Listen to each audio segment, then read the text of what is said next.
05 en France. Bonjour à tous, qui aura, mon nom est Thibaut Bojo et je suis le président de la Chambre de commerce franco-néo-zélandaise, ici basée à Auckland. Tout d'abord, je tiens à vous remercier pour votre présence avec nous aujourd'hui. Je pense que vous êtes tous habitués à utiliser les outils qui nous permettent de nous connecter. Et ça nous permet aujourd'hui de prendre l'opportunité de se rapprocher de vous présenter la Nouvelle-Zélande et les opportunités que la Nouvelle-Zélande peut offrir dans le domaine agroalimentaire, que ce soit pour une implantation en Nouvelle-Zélande ou des échanges commerciaux entre la France, la Nouvelle-Zélande et vous allez le voir aussi les territoires qui nous entourent. Aujourd'hui, nous allons être accompagnés par un panel d'experts afin qu'ils puissent vous partager leurs histoires, leurs success stories ici en Nouvelle-Zélande. Mais dans un premier temps, avant de démarrer sur le cœur du sujet, ce qu'on voulait faire, c'est prendre l'opportunité de vous permettre de vous rapprocher un peu de nous. Et on dit souvent qu'une image vaut 1000 mots. Donc, installez-vous confortablement et imaginez-vous vous rapprocher plus près de nous dans les prochaines minutes. Bon visionnage.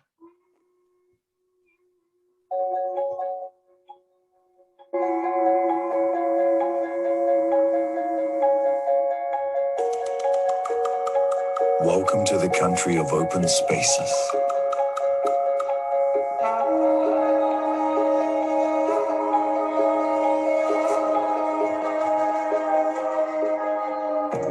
Where nature bursts and flows. Where the elements come alive. Where there is room to breathe.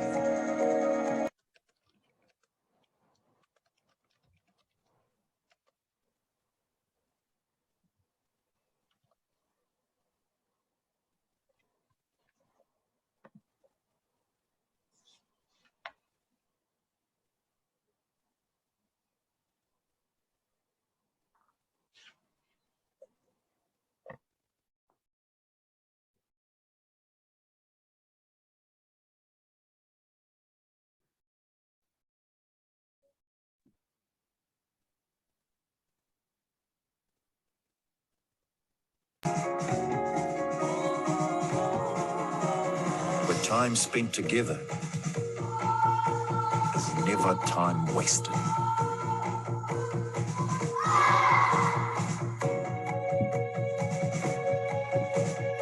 Where lasting partnerships are formed.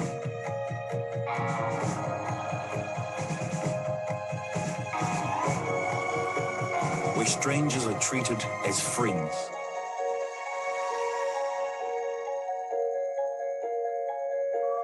And memories are treasured forever. Welcome to the country of open minds.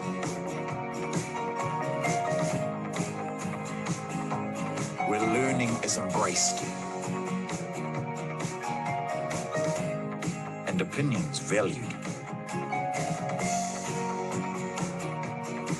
Where freshness is championed. And quality prized for the world to enjoy. Where nature inspires incredible thinking.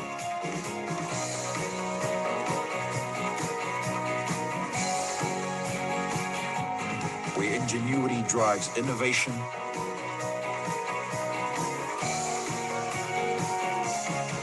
And productivity.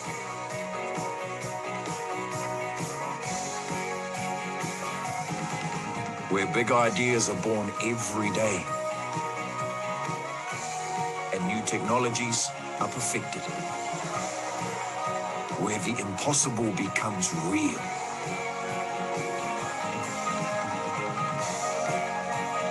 And where every sunrise inspires the extraordinary.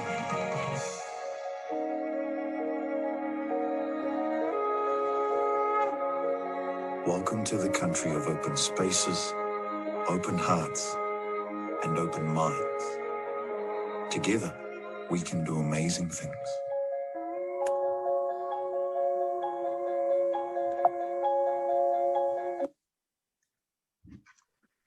Voilà, vous voilà maintenant en Nouvelle-Zélande. Kia ora à tous.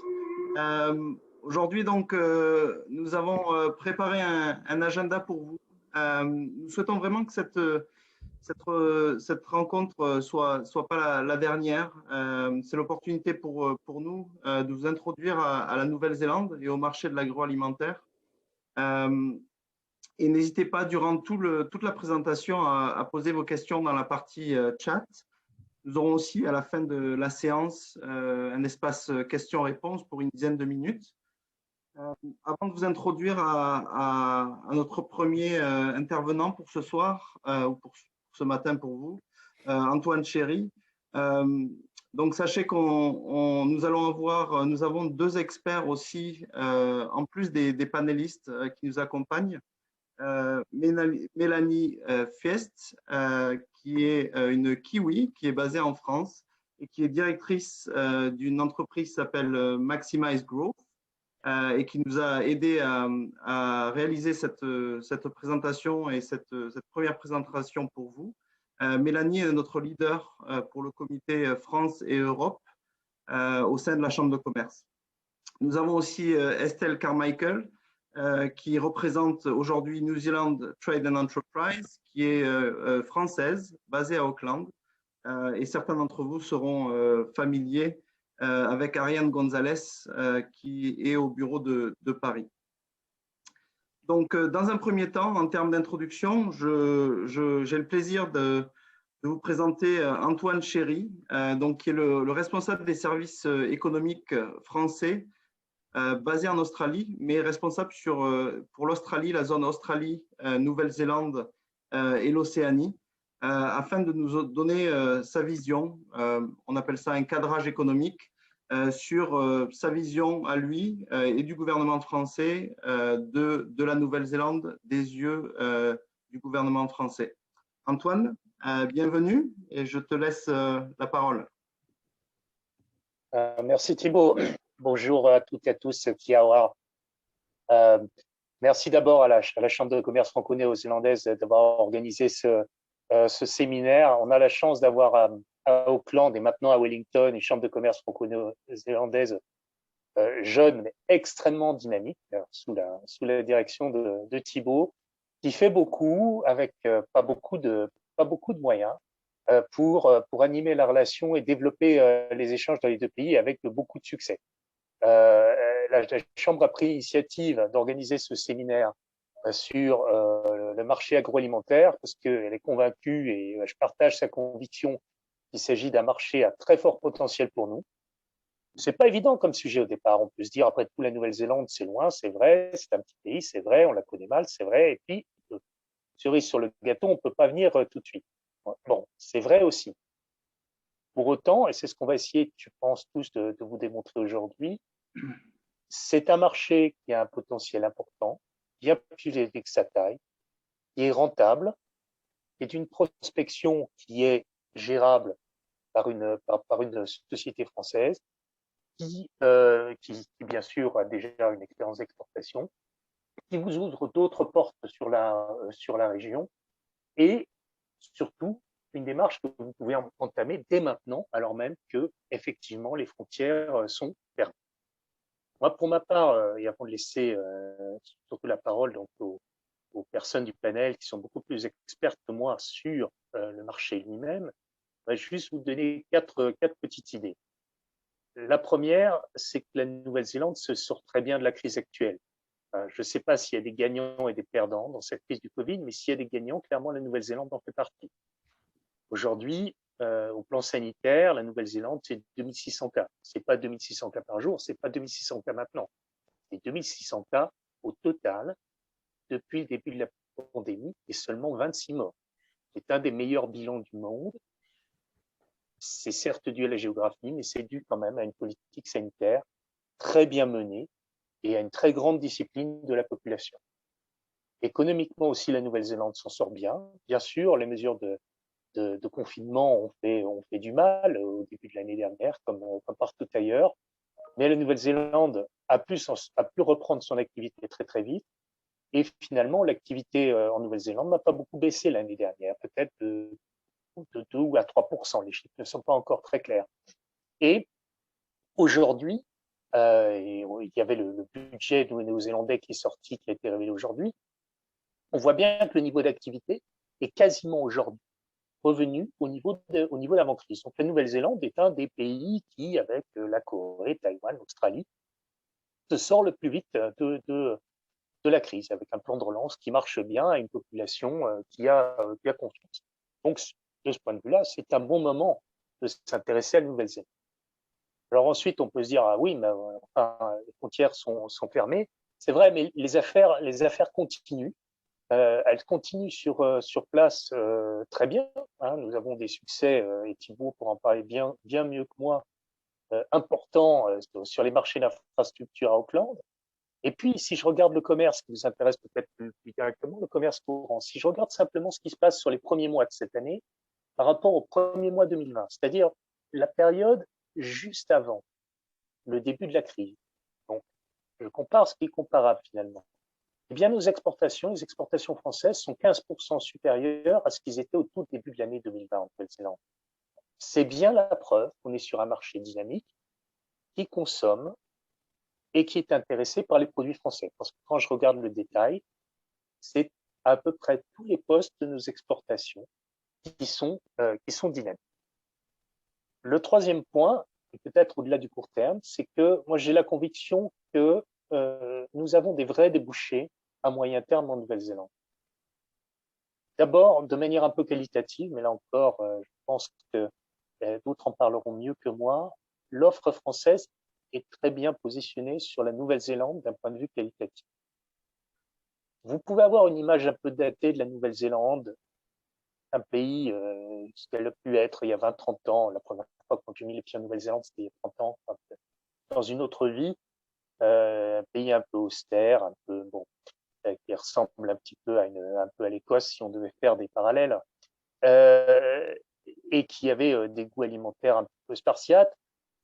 La réalité aujourd'hui est quand même différente. Vous avez un pays qui s'est beaucoup ouvert, qui est devenu plus riche, qui a reçu aussi une immigration importante de divers pays, notamment des pays asiatiques, mais aussi des pays européens, et qui s'est ouvert à tout un tas de goûts et qui embrasse aujourd'hui des produits très nouveaux, et en particulier des produits européens et des produits à haute valeur ajoutée. Vous êtes sur un marché de ce point de vue-là qui est porteur. Le deuxième élément, c'est que l'Europe et la Nouvelle-Zélande sont aujourd'hui dans une phase très avancée de la négociation d'un accord de libre-échange. Cet accord de libre-échange devrait, j'espère, être conclu au début de l'année prochaine. Il changera la donne de manière significative, même si la Nouvelle-Zélande est déjà un marché très ouvert, notamment en matière tarifaire, mais il devrait faciliter les conditions d'homologation des produits, en particulier les produits agricoles, et introduire, notamment en matière agricole, des reconnaissances d'indications géographiques qui sont des éléments valorisants de notre offre. Enfin, le dernier élément, c'est que en Nouvelle-Zélande, oui, vous êtes loin de la France, il n'y a pas beaucoup plus loin que la France, mais vous n'êtes pas seul. D'abord, vous avez l'excellente équipe de la chambre de commerce qui est là, qui connaît le terrain et qui est là pour vous. Et puis, vous avez à la maison tout le dispositif de la Team France, hein, les aides de la BPI, les conseils dans vos chambres de commerce qui sont là pour vous aider, et l'ambassade à Wellington qui garde un œil sur tout ça si jamais il y avait des difficultés. Voilà un petit peu les quelques mots que je voulais vous donner en introduction, et surtout en vous disant, venez en Nouvelle-Zélande, même virtuellement pour l'instant, mais n'hésitez pas. Voilà, merci de votre attention. Merci beaucoup Antoine, merci pour cette introduction. Donc comme Antoine vous l'a mentionné, les échanges entre la France et la Nouvelle-Zélande sont pas nouveaux. Ces pays échange depuis de nombreuses années. Vous avez là sur cette slide notamment les imports et exports entre la France et la Nouvelle-Zélande. La France exporte environ 1,5 milliard de dollars tous les ans en Nouvelle-Zélande, principalement donc bon, il y a une grosse portion qui se situe au niveau des avions et de l'aéronautique, mais aussi beaucoup de vins, les vins français qui sont très prisés par les consommateurs néo-zélandais. Dans l'autre sens, la Nouvelle-Zélande exporte aussi de façon significative en France. Et les exports sont très variés. Alors, bien sûr, nombreux d'entre vous connaissent l'agneau néo-zélandais et je suis sûr que vous l'achetez en supermarché, les kiwis néo-zélandais, mais pas seulement. Aussi de beaucoup de technologies ou de matériels médicaux et notamment une entreprise néo-zélandaise reconnue dans le monde entier, Fisher & Paykel, dont vous avez certainement entendu parler durant la crise Covid, qui a permis d'accompagner de nombreux pays dans la gestion de la crise en termes d'équipement, et donc qui est une entreprise néo-zélandaise et qui a aussi des bureaux en France. En termes de, donc Vincent, si tu veux aller sur la prochaine slide, donc sur le marché, si on en vient au marché agroalimentaire, il représente ici en Nouvelle-Zélande 34 milliards de dollars par an et un salarié sur 5.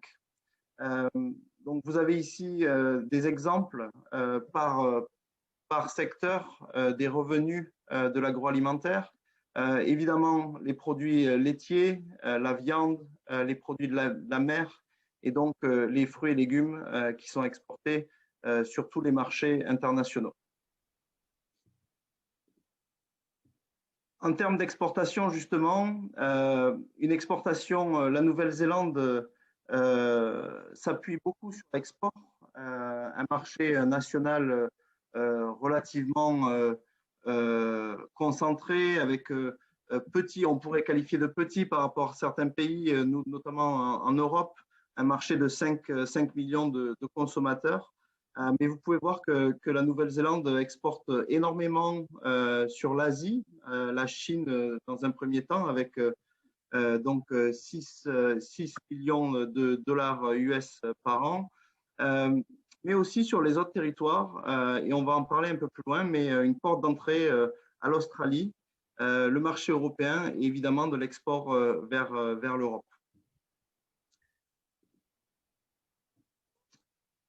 Ici, vous avez donc les produits à fort croissance. Je suis sûr que la plupart d'entre vous sont familiers avec les produits néo-zélandais et notamment le miel de Manuka, mais pas seulement, les moules vertes de Nouvelle-Zélande ou le saumon encore de l'île du Sud sont des produits très réputés ici en Nouvelle-Zélande et sur les marchés internationaux. Donc, ce que nous vous proposons aujourd'hui, pour rendre ce webinaire dynamique, nous ne voulions pas vous présenter toute une série de chiffres, mais plutôt des infos clés.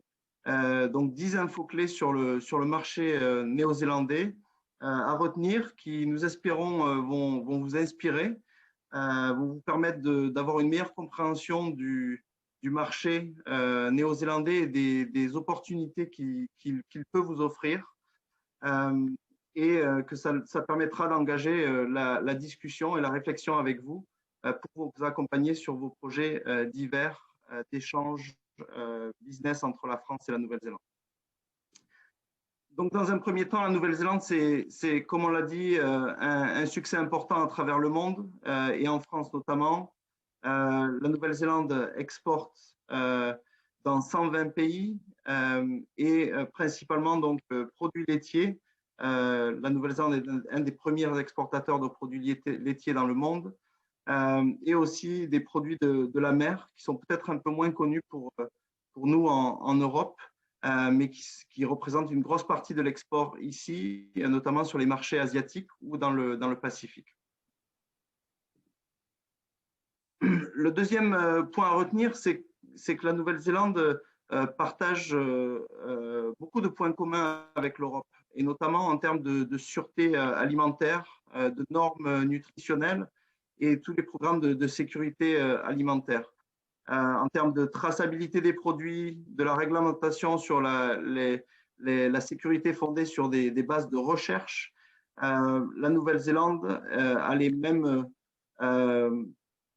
niveaux de qualité et de fiabilité que l'Europe, et elle est reconnue sur les marchés mondiaux pour avoir des produits premium et de qualité.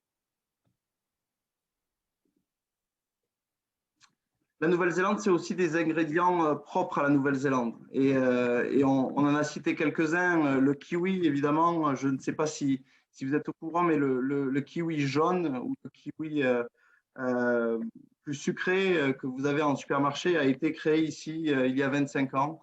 La Nouvelle-Zélande est un marché novateur.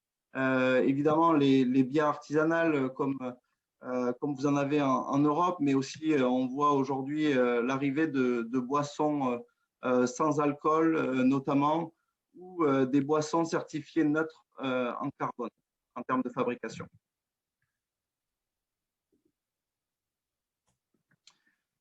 En termes de développement durable, là aussi la Nouvelle-Zélande fait un gros travail. La Nouvelle-Zélande se présente comme un marché avec une image propre. Aujourd'hui, 96% des vignobles sont déjà sustainable et 80% de la production de produits de la mer. Néanmoins, il ne faut pas s'en cacher, la Nouvelle-Zélande a encore des progrès à faire dans ce domaine et le gouvernement a bien conscience des efforts à mettre en place, et on attend dans les prochains mois, dans les prochaines années, des nouvelles mesures qui vont permettre encore à la Nouvelle-Zélande de devenir encore une économie encore plus propre et d'effacer les impacts écologiques liés notamment à l'élevage bovin, qui est vraiment un problème ici pour le gouvernement à gérer. La Nouvelle-Zélande, c'est aussi, et c'est certainement la chose qui, moi, m'a personnellement le plus impressionné en arrivant en Nouvelle-Zélande, c'est un marché innovant. Les Néo-Zélandais sont novateurs. On a des entreprises comme Zespri, dont on a parlé pour les kiwis, Gallagher, qui est le leader mondial des objets connectés par Internet, notamment pour les outils d'élevage. Et le gouvernement met vraiment l'emphase sur l'innovation. Il a alloué un budget notamment de 11 millions de dollars pour le secteur agritech, qui aujourd'hui est concentré autour d'une vingtaine d'entreprises, mais avec des grandes ambitions d'augmenter ce secteur agritech et de pas seulement se contenter de produire, mais aussi d'innover et de vendre des services et de l'intelligence sur les marchés internationaux.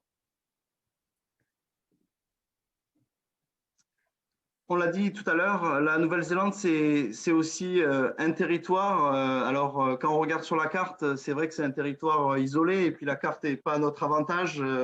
On est complètement à l'autre bout du globe par rapport à la France. Mais si vous avez 2 minutes, tapez sur Google map monde, mais avec la Nouvelle-Zélande au centre. Donc la map monde vue de la Nouvelle-Zélande. Et vous allez voir que ça va complètement changer votre vision sur le marché néo-zélandais. Et vous allez voir que finalement, on n'est pas une petite île au bout du monde, mais on est plutôt une petite île au centre du monde, et au centre, entre les États-Unis d'un côté, l'Asie au nord et l'Europe à l'ouest. Donc, c'est un marché d'accès notamment à l'Australie, qui compte 25 millions d'habitants. Il y a des accords et un libre-échange sur la zone, ce qu'on appelle Trans-Tasman, donc avec pas de droit de douane entre la Nouvelle-Zélande et l'Australie notamment. La Nouvelle-Zélande, c'est vraiment un marché qui peut vous permettre en fait de mettre un premier pied sur la zone Pacifique-Océanie, sur un marché à taille humaine qui pourrait vous permettre ensuite de développer des activités sur un marché plus important, l'Australie, et éventuellement accéder à l'Asie. Et on dit souvent ici que la France est la porte d'entrée à l'Europe pour les business néo-zélandais. Et la Nouvelle-Zélande est vraiment un accès à l'Océanie et à l'Asie pour les business français. Parlant d'Asie, justement, des entreprises françaises sont bien implantées en Nouvelle-Zélande et connaissent un gros succès sur la zone asiatique, notamment Danone avec sa filiale Nutricia, qui fabrique ici du lait pour bébé ou de la poudre pour bébé, qui est vendu principalement exporté sur le marché chinois, mais aussi Pernod Ricard, qui détient aujourd'hui en Nouvelle-Zélande une douzaine de vignobles et des marques donc, qui sont exportées dans le monde entier, y compris en France. Comme l'a mentionné Antoine dans son introduction, aujourd'hui, l'Europe et la Nouvelle-Zélande sont en discussion et en négociation sur des accords de libre-échange. Les échanges commerciaux entre l'Europe et la Nouvelle-Zélande représentent 24 milliards de dollars par an. La Nouvelle-Zélande est la troisième plus grosse, l'Europe, pardon, est le troisième marché pour la Nouvelle-Zélande, et l'Europe, en fait, exporte, ou la Nouvelle-Zélande importe d'Europe. C'est le deuxième marché pour la Nouvelle-Zélande, avec des produits donc venant de France, d'Allemagne et d'autres pays européens. Ce qui est important dans ce trade agreement aussi, c'est le fait que nous partageons les mêmes valeurs. Nos peuples sont très similaires, deux démocraties fortes. Et c'est aussi une stratégie politique de vouloir associer nos deux régions qui partagent les mêmes valeurs. Comme l'a dit Antoine, nous attendons des nouvelles au cours des prochains mois. Les négociations se rapprochent vraiment de la fin. Il y a encore des petits sujets de tension, notamment sur les indications régionales. Mais nous avons bon espoir que les deux parties puissent se mettre d'accord dans les prochaines semaines et les prochains mois. Et ce qui est vraiment attractif avec ce libre-échange, c'est que c'est un accord qui est fait pour être fair pour les deux parties. Donc, bénéficier à la fois à l'Europe et à la fois à la Nouvelle-Zélande. La Nouvelle-Zélande, c'est aussi un cadre législatif propice à la recherche et au développement.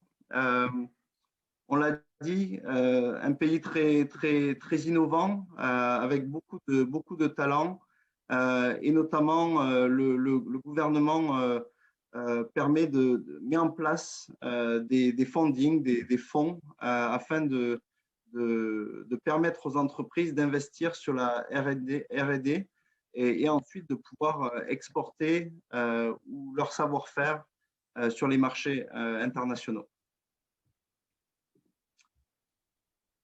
Et enfin, comme on l'a dit déjà, mais une population entrepreneuriale et intègre. La Nouvelle-Zélande, c'est un marché facile d'accès malgré la distance, classé numéro 1 sur 190 pays par la Banque mondiale pour être l'endroit le plus facile à faire des affaires au monde. C'est l'un des pays, c'est le pays où aujourd'hui il est le plus facile et le plus rapide d'ouvrir une entreprise. Donc, la Nouvelle-Zélande est vraiment une destination idéale pour les entrepreneurs du monde entier qui souhaitent d'une façon ou d'une autre ouvrir une structure ici en Nouvelle-Zélande afin de pouvoir créer des échanges commerciaux France-Nouvelle-Zélande, Nouvelle-Zélande-France ou un point d'accès, comme on l'a dit, sur les marchés asiatiques ou du Pacifique. Voilà, j'espère que je n'ai pas été trop long. J'espère que ces quelques slides et ces 10 points vous auront permis d'en apprendre plus sur la Nouvelle-Zélande et de vous inspirer. Maintenant, place aux stars de l'événement de ce soir. Et qui de mieux que des entrepreneurs pour vous parler de de leur expérience à eux, de leur business, mais aussi de leur ressenti sur leur vie ici ou les affaires qu'ils font avec leurs entreprises. Donc, je suis heureux de vous présenter Agnès. Agnès, qui est la directrice de Barkers, Barkers of Geraldine. Agnès va se présenter, mais vous allez voir que Agnès est à la tête d'une entreprise qui paraît néo-zélandaise, mais en fait qui a un peu de France ou beaucoup de France derrière. Et puis, on va avoir Jean-Christophe, donc Poitza, qui est le directeur de Maison Voron, qui est donc en fait un importateur de vin et de fromage français ici en Nouvelle-Zélande, et aussi un restaurant français qui nous permet d'aller nous ressourcer de temps en temps. Donc Agnès et Jean-Christophe, bienvenue à tous les deux. Merci. Merci Thibaut. Ok, on va, Agnès et Jean-Christophe, est-ce que vous pouvez, dans un premier temps, peut-être vous présenter et puis présenter vos entreprises? Tu commences, Agnès. Ok, pas de souci. Donc, kia ora, bonjour à tous. Bonsoir à ceux qui sont en Nouvelle-Zélande et en Australie. Donc, en fait, moi, je suis Agnès et ça fait donc 17 ans que je travaille pour l'entreprise Andros, donc l'entreprise familiale française de confiture, compote, jus et desserts fruitiers, donc une entreprise familiale française. Et donc depuis 17 ans, j'ai eu différents rôles au sein de l'entreprise. Et il y a 8 ans, j'ai déménagé en Australie pour monter la première filiale de la zone Pacifique de l'entreprise. Et quand j'étais en Australie, donc je m'occupais de tout le marché Pacifique et je venais en Nouvelle-Zélande en partie travailler avec Jean qui est là avec nous et comprendre le marché, comprendre la concurrence, comprendre les opportunités. Et lors de mes visites, en fait, je suis complètement tombée amoureuse d'une entreprise qui s'appelle Barkers, qui est sur l'île du Sud, dans un petit village de la Nouvelle-Zélande, qui emploie aujourd'hui 250 personnes et qui est le leader néo-zélandais de la confiture également, des sirops, des compotes, des chutneys, des sauces, etc. Donc, tous les néo-zélandais ont grandi avec cette marque dans leur frigo ou dans leur cuisine. Et donc, il y a 6 ans, j'ai accompagné Andros, pour qui je travaillais et je travaille toujours, pour investir dans Barkers. Et donc, on est maintenant actionnaire majoritaire de l'entreprise. Et ça fait 3 ans et demi que j'ai pris la direction de l'entreprise et que j'ai déménagé en Nouvelle-Zélande. Merci Agnès. Jean-Christophe, donc je te laisse te présenter. Vous allez tout de suite voir qu'on a sélectionné ces deux entreprises aussi pour vous montrer les différentes façons d'accéder au marché néo-zélandais, notamment avec le cas de Andros et Barkers of Geraldine, et complètement un autre cas d'école avec Jean-Christophe, donc de Maison Voron. Vas-y, mon cher Jean-Christophe. Merci beaucoup. Bonjour et bonsoir à vous tous. Moi, je viens juste de fêter mes 30 ans en Nouvelle-Zélande. Je suis arrivé un petit peu par hasard, comme beaucoup de monde le fait ici. Mes ancêtres étaient marchands de vin dans la région stéphanoise. On a commencé un business de marchand de vin en 1879.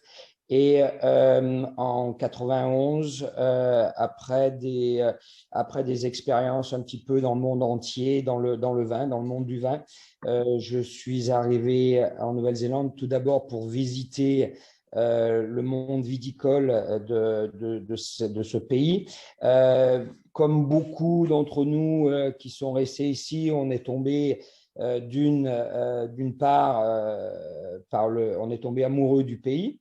Après, on tombe amoureux, dans mon cas, d'une néo-zélandaise. J'ai donc décidé de rester en Nouvelle-Zélande. J'ai travaillé pour un marchand de vin néo-zélandais pendant à peu près 9 ans, jusqu'à ce qu'on commence Maison Vauron, qui est un petit clin d'œil à la maison mère qui était basée, qui ne l'est plus, mais qui était basée à Saint-Étienne, qui s'appelait Maison Vauron. Donc, un petit clin d'œil à mes ancêtres.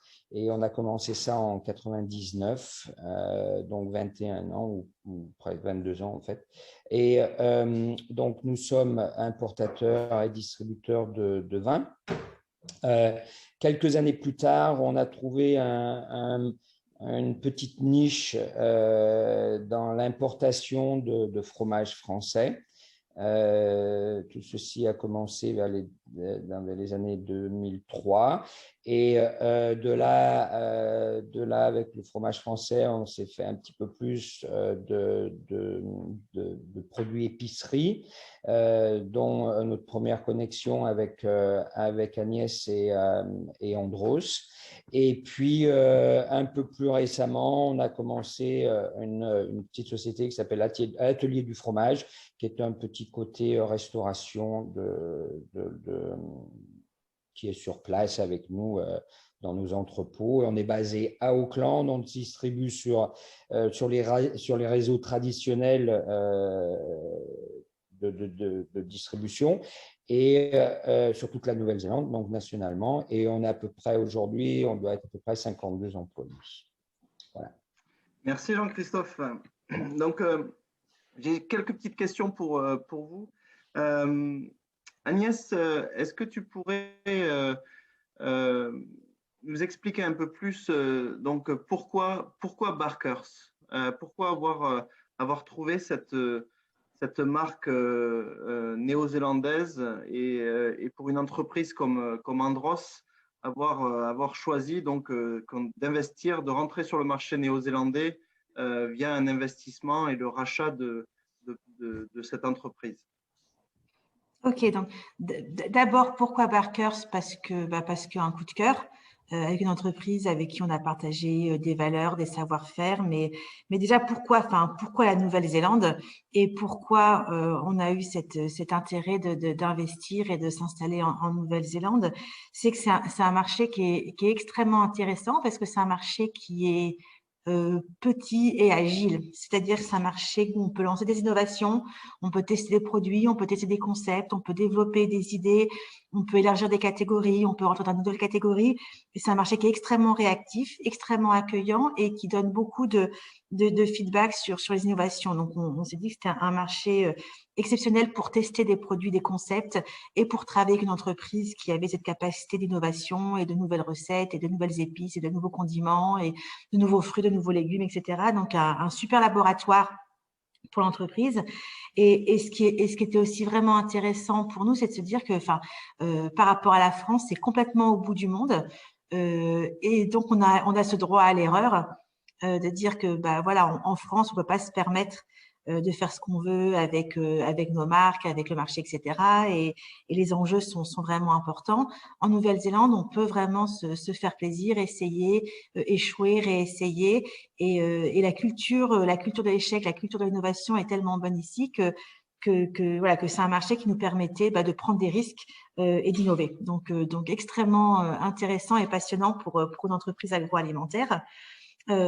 Et après, pourquoi Barkers également? C'est parce que, chez Andros, on a cette conviction que l'avenir de l'agroalimentaire, c'est de produire local pour le marché local. Et que même si dans un premier temps, l'exportation, l'importation fait sens et que pour certaines marques comme Bonne Maman, ça fera toujours sens de produire en France et d'exporter. On pense que pour vraiment connaître un marché, pour vraiment toucher un marché, il faut de la proximité d'approvisionnement, de la proximité de production, de la proximité de marque, de la localisation de marque. Donc voilà, on s'est dit que c'était vraiment le meilleur moyen de comprendre, d'apprendre et d'entrer sur le marché que d'investir dans un acteur local et reconnu. Voilà. Merci beaucoup Agnès. En parlant d'acteurs locaux, si je ne me trompe pas, Jean-Christophe, toi de ton côté, je pense que tu tu as créé un partenariat, tu as trouvé un partenaire aussi local pour te lancer en business. Est-ce que tu peux nous développer un peu plus là-dessus sur quelle a été la clé pour toi, l'importance d'avoir quelqu'un qui connaissait très bien le marché local et qui avait déjà un réseau certainement sur place? Alors, oui, ce qu'il faut dire, c'est que en arrivant en Nouvelle-Zélande, donc j'ai travaillé pour un marchand de vin pendant 9 ans. Donc, après 9 ans, on a déjà une bonne sensation de ce qui se passe sur le marché. Donc, j'avais déjà, si tu veux, un petit network, un petit network personnel.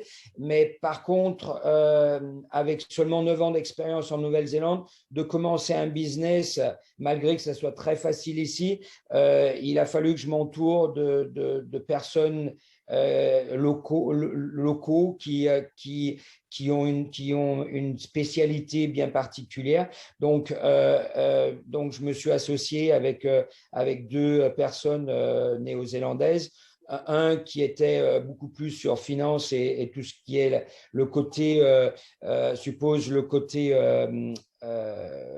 alors pas logistique parce que Scott c'est le logistique, mais côté administratif. Et puis un autre associé où lui c'était beaucoup plus côté logistique, qui connaissait la Nouvelle-Zélande du nord au sud, et donc à nous trois avec un petit peu mon expérience sur le produit lui-même, avec quelqu'un comme mon premier associé Peter, plus côté finance et administratif, et Scott sur le côté plus connaissance du pays. On a pu former Maison Voron en 99. Parfait, merci. Si on parle maintenant consommateur, et c'est peut-être une question pour tous les deux, en termes d'habitudes de consommation, des goûts recherchés par les consommateurs néo-zélandais, et éventuellement leur intérêt pour les produits français ou européens. Est-ce que vous avez des petits learnings à partager avec notre audience? Agnès, peut-être. Donc par rapport au mode de consommation, dans ma limite de connaissance des marchés, je dirais que les modes de consommation sont plus proches de ceux de l'Angleterre que ceux de la France, et la Nouvelle-Zélande faisant partie des pays du Commonwealth. Je pense qu'il y a vraiment une tradition culinaire, si on peut appeler ça une tradition culinaire, liée à la Grande-Bretagne, mais en même temps une extrême ouverture sur le monde. Enfin, et par exemple, ce qui est assez étonnant, c'est qu'il n'y a pas vraiment de plats ou de nourriture typique néo-zélandaise. Il y a des ingrédients, enfin il y a des produits, il y a de la viande, des fruits, etc. Mais il n'y a pas vraiment de cuisine néo-zélandaise. C'est une cuisine qui s'inspire du monde entier, entre une influence européenne et une influence asiatique. Donc je pense qu'il y a une vraie ouverture et une vraie et un goût aussi d'aventure, et donc est prêt à tester toutes les opportunités. Après, en termes de produits français, ça je pense que Jean il est encore mieux placé que moi pour pouvoir le dire. Je pense que les Néerlandais sont très attirés par les produits français, notamment les produits d'épicerie fine et les produits de qualité français. Et c'est assez marrant parce qu'il y a cette relation d'amour et de haine avec les Français. Donc, de rivalité, d'admiration en même temps, enfin voilà, l'histoire fait qu'il y a quelques épisodes un peu douloureux entre les deux pays. Les Français peuvent être vus un peu comme arrogants ou trop directs. Enfin voilà, on a quelques différences, mais en même temps, enfin voilà, les Néo-Zélandais aiment et sont assez fascinés par les Français et ont un grand respect du rugby français également. Donc voilà. Donc, mais par contre, enfin, je pense que pour ce qui est des produits français, il y a un vrai attrait et intérêt pour les produits faits en France et issus de France. Mais peut-être que Jean est mieux positionné que moi pour répondre. Oui, et puis Jean-Christophe, si tu peux peut-être développer aussi sur le le fait que le marché néo-zélandais a évolué en termes de… les consommateurs sont à la recherche de produits de qualité et sont prêts à payer le prix pour consommer des produits de qualité plutôt que de consommer en quantité. Est-ce que c'est quelque chose que tu vois? Oui, tout à fait. Il y a un vrai appétit, et je mets ça entre guillemets, mais il y a un vrai appétit pour le produit français de qualité côté gastronomie. Euh, euh, je suis tout à fait d'accord avec Agnès sur le côté, il y a un petit peu ce love and hate entre la Nouvelle-Zélande et la France, mais les Kiwis sont incroyables en fait, leur mentalité est extraordinaire. On peut même dire qu'ils ont une mémoire assez courte parce qu'on leur a fait du mal, beaucoup de mal. Moi, j'ai vu en 30 ans, il y a des fois, j'étais plus suisse que français il y a une trentaine d'années, quand les gens me demandaient vraiment d'où je venais. Bon, ça n'est pas arrivé très souvent, mais bon, c'était présent. Et donc, j'ai perdu un petit peu mon fil de ma conversation, mais je pense que les gens sont prêts à payer pour la qualité d'un produit français. La France, et moi je parle dans mes métiers à moi, hein, donc le vin et le fromage et l'épicerie fine, et la France reste quand même un benchmark. Et ne me demande pas de le traduire parce que je ne sais même pas si le nom pour benchmark, mais le produit français reste une marque très forte pour les Néo-Zélandais. Et heureusement, parce que en 30 ans que je suis ici, c'est ce qui m'a fait rester, c'est ce qui m'a fait vivre. Et qui me fait vivre encore aujourd'hui. Donc, et en 30 ans, cet appétit a doublé, voire triplé en volume. Moi, quand je suis arrivé à 30 ans, la Nouvelle-Zélande, on ne connaissait pas l'avocat, on n'allait pas sur les terrasses de café boire un café dehors. Enfin, et ça, depuis 30 ans, ça a explosé complètement. Et on voit la progression est constante. Merci. Un marché à fort potentiel. Merci beaucoup à tous les deux. Si vous avez des questions pour Agnès et Jean-Christophe, je vous propose de les inscrire alors soit dans la section Q&A ou la section chat. Ils pourront y répondre dans quelques minutes. Rapidement, ce que nous voulons vous présenter, c'est aussi, vous allez dire, bon, maintenant, OK, je connais le marché néo-zélandais, je comprends bien le dynamisme du marché. What's next? Qui sont mes points de contact maintenant pour m'accompagner, pour valider la possibilité du marché néo-zélandais ou de faire des affaires. Donc, je vous présente Vincent Labrador, donc, qui est au sein de la Chambre de commerce en charge du business développement et qui est aussi notre relais Team France Export ici, qui va vous présenter rapidement comment nous pouvons, et Team France Export et la Chambre de commerce peuvent vous accompagner dans différentes démarches. Vincent? Oui, merci Thibaut. Je vais tenter d'être bref pour que vous ayez du temps pour poser vos questions aux speakers. Je suis sûr que vous avez de nombreuses questions après leur belle présentation. Mais comme l'a dit Thibaut, donc je suis le chargé de mission pour Team France Export au sein de la Chambre de commerce en Nouvelle-Zélande. Donc je serai votre interlocuteur si vous décidez de nous contacter. Et surtout, en fait, avec cette partie, on veut vous donner un point de contact pour une simple discussion ou prendre en charge votre projet d'implantation en Nouvelle-Zélande. Donc, depuis 1985, le moment où on a été créé, c'est notre raison d'être d'aider les entreprises françaises à s'implanter sur le marché en Nouvelle-Zélande. Avec ce dispositif Team France Export, on aide de plus en plus d'entreprises avec Business France qui conseille en région les entreprises françaises à venir toquer à notre porte pour les 6 prestations que vous voyez sur votre écran. C'est des prestations d'amorçage commercial, à savoir les études de marché, les veilles de marché qui sont personnalisées et plus poussées, peut-être avec des données statistiques, les missions de prospection, on espère pouvoir les reprendre prochainement avec la situation sanitaire. On en a réalisé 2 dernièrement avec les îles françaises du Pacifique, en appuyant des entreprises françaises à venir distribuer sur le marché néo-zélandais. Une prestation qui est beaucoup demandée et qui est très efficace, c'est l'identification d'acheteurs, d'importateurs et de distributeurs locaux qui, avec leur expertise du marché, vont pouvoir insérer vos produits dans les réseaux de distribution. La validation de l'offre et l'intérêt pour vos produits, qui découlent de l'étude de marché, ou avec ces importateurs et distributeurs, de leur expertise vis-à-vis de votre offre, pour pouvoir sélectionner les produits et les mettre sur le marché néo-zélandais.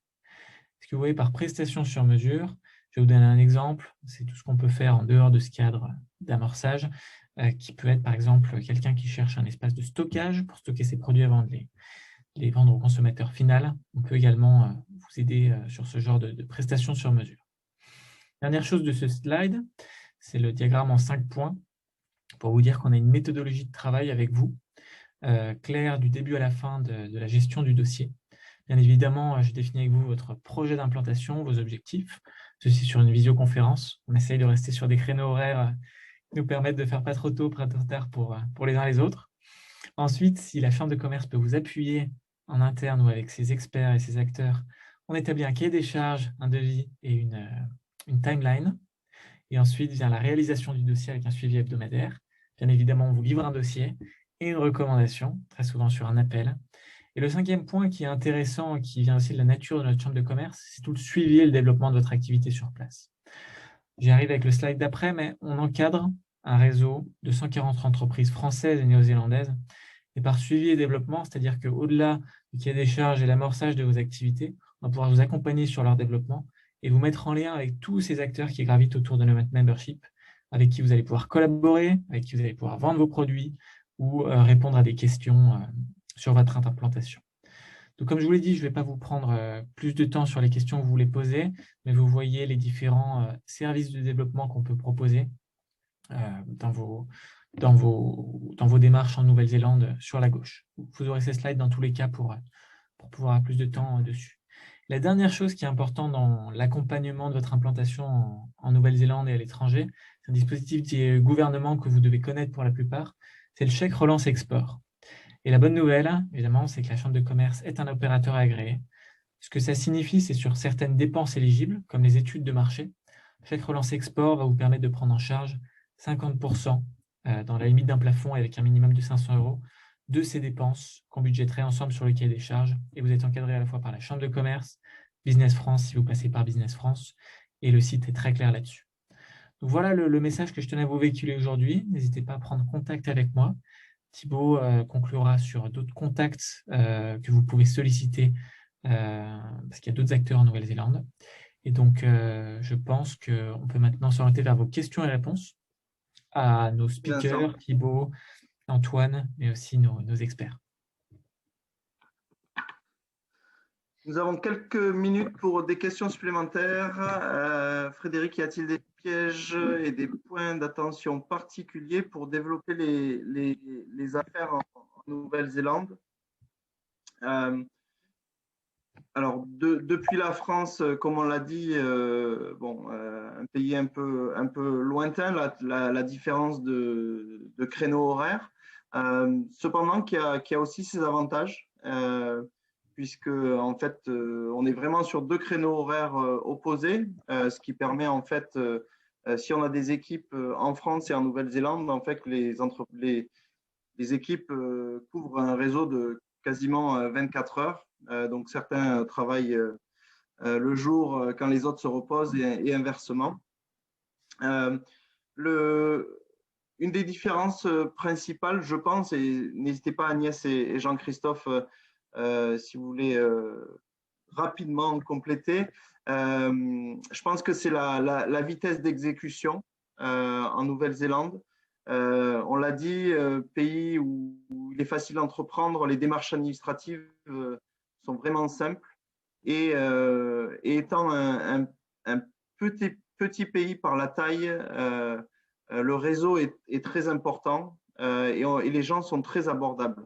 Donc, on arrive très vite à construire son réseau et à se faire accompagner par des gens qui vont pouvoir nous aider dans le développement de nos affaires. Est-ce que vous avez d'autres questions? Ne soyez pas timides. Le temps qu'il y a des questions par rapport, la question c'est sur les pièges à éviter. Je pense qu'il n'y a pas particulièrement de pièges à éviter. Pour moi, le plus gros écueil, c'est de ne pas comprendre la culture néo-zélandaise et de vouloir développer des relations professionnelles comme on le ferait en France. Et même si c'est un pays qui n'est pas radicalement différent, je pense que le niveau d'interaction, la diplomatie, la gentillesse dont il faut faire preuve et les Néo-Zélandais n'aiment pas la confrontation, évitent le conflit.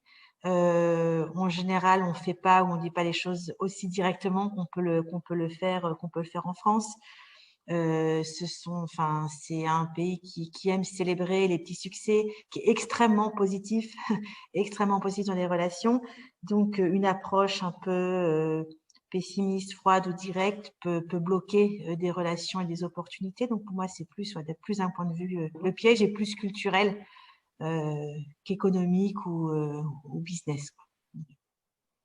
Parfait, merci d'avoir complété ce bon point. Et nous aurons aussi l'occasion, j'en suis certain, d'organiser d'autres webinaires et aussi de parler de la culture maori en Nouvelle-Zélande, qui est très présente et qui est liée au business, puisque les iwi maoris font une grosse partie de l'économie néo-zélandaise, mais ça, on aura l'occasion de développer ça sur un prochain webinaire. Hervé, comment vendre en Nouvelle-Zélande du beurre AOP, voire des fromages français, alors que le pays est un gros producteur? C'est pour Jean, ça. Il faut être un peu fou. Il faut être un peu fou. Il faut le dire. Il faut être un peu fou. C'est une toute petite niche. Il n'y a que des petits acteurs comme nous qui pouvons nous faufiler dans ce petit créneau. Un fromage français, ça reste une chose assez unique qu'on n'arrive pas à répéter malheureusement ou heureusement en Nouvelle-Zélande parce que nos vaches ici, elles ne mangent pas la même herbe, et parce que la même herbe, elle ne pousse pas sur le même terroir. Pareil pour le beurre. Quand on le fait bien, je suppose qu'il y a toujours un petit peu de place, un petit gap pour passer. Et je pense que on y arrive. On n'y arrive pas sur des gros volumes, mais on arrive à se faire plaisir. Par rapport au beurre AOP, autant il n'y a pas de beurre français dans la grande distribution néo-zélandaise. Par contre, il y a donc Kerrygold, qui est irlandais, qui ont vraiment réussi à percer en Nouvelle-Zélande et en Australie aussi, je pense. Donc, en provenance d'Irlande. Donc, ils ont réussi par la qualité, par le positionnement, par l'histoire, par l'héritage, ils ont réussi à percer sur le beurre. Ça répond. Julie, donc, oui, c'est parfait, merci. En quoi la Nouvelle-Zélande est une porte d'entrée à l'Australie? Je pense, comme on l'a développé un petit peu avant, c'est un marché où il est facile d'entreprendre, un bon marché test, et je pense que Agnès l'a bien développé, afin de pouvoir tester sur un marché à taille humaine, comme on l'a dit. Le marché australien a aussi ses spécificités, est différent, mais ressemblant quand même à la Nouvelle-Zélande. Et donc, tous les apprentissages qu'on peut avoir en Nouvelle-Zélande sur un plus gros marché, notamment en Australie. Et comme on l'a dit, les échanges entre les deux pays, et notamment le fait qu'il n'y ait pas de taxes import-export, est un gros avantage. Sur ce, on est comme tout bon français, on a quand même si on est en Nouvelle-Zélande, on a quand même réussi à dépasser le temps, mais ça veut dire que cette rencontre était enrichissante. qu'on voulait juste vous montrer, c'est des informations. On va vous envoyer par email. Et si vous voulez rejoindre notre groupe LinkedIn, vous allez avoir toute une série de contacts et d'informations, des contacts avec qui vous pouvez donc rentrer en relation dans les prochains jours pour continuer la conversation. Et puis vous dire que on est très heureux de passer ce temps avec vous. On espère qu'on vous a donné un peu de sourire et qu'on vous a présenté ce beau pays de la meilleure des façons. Hâte de pouvoir engager la discussion et puis hâte de recevoir l'équipe de France de rugby très prochainement vers chez nous dans les prochains mois et hâte d'échanger avec vous. Donc, merci à tous, merci à nos panélistes, Agnès, Antoine, Jean-Christophe, Vincent. Merci beaucoup et puis à très bientôt. Merci beaucoup. Bonne journée à tous. Bonne journée à tous. Bonne journée. À bientôt. Merci, à très bientôt.